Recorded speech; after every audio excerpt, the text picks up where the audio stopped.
बहुत समय पहले कैलाश पर्वत की तलहटी में एक प्राचीन कुंड था।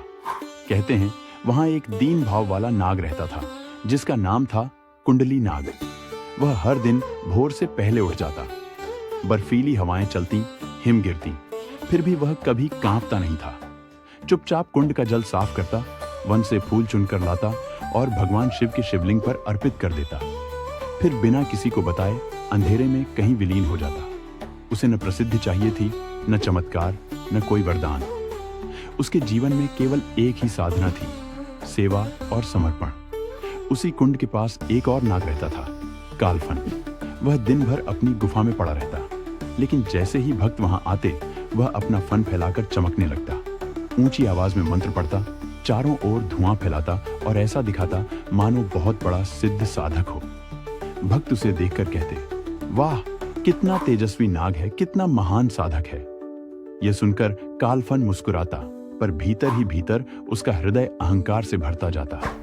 एक दिन माता पार्वती ने भगवान शिव से कहा, स्वामी, आज परखते हैं कि सच्चा साधक कौन है, जो दिखता है या जो बिना दिखे सेवा करता है।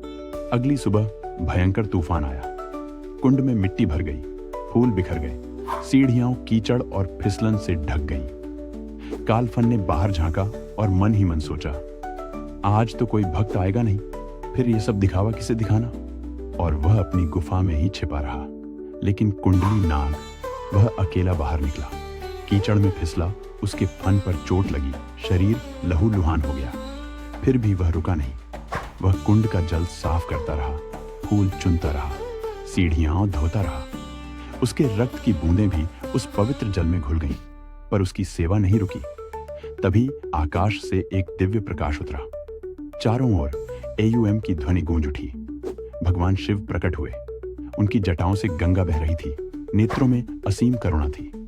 शिव जी ने कहा, हे कुंडली, जो फन सेवा में झुक जाए वही सच्ची साधना है, और जो फन केवल दिखावे में उठे वह अंततः विष ही फैलाता है। यह सुनकर कालफन कांप उठा। उसका अहंकार धुएं की तरह उड़ गया। भगवान शिव ने कुंडली नाग को वरदान देते हुए कहा, आज से तेरी कुंडली में केवल सेवा का योग रहेगा। जहां निस्वार्थ भाव होगा, जहां बिना नाम चाहे भक्ति होगी, वहां तू शक्ति बनकर प्रकट होगा। कुंडली नाग ने विनम्रता से अपना फन झुका दिया और फिर वह चुपचाप उसी पवित्र जल में विलीन हो गया। तब से कहते हैं, जो अपनी भक्ति का ढिंढोरा पीटता है वह सच्चा साधक नहीं होता। जो बिना नाम, बिना मान, बिना प्रसिद्धि चाहे सेवा करता है वही शिव के सबसे निकट होता है।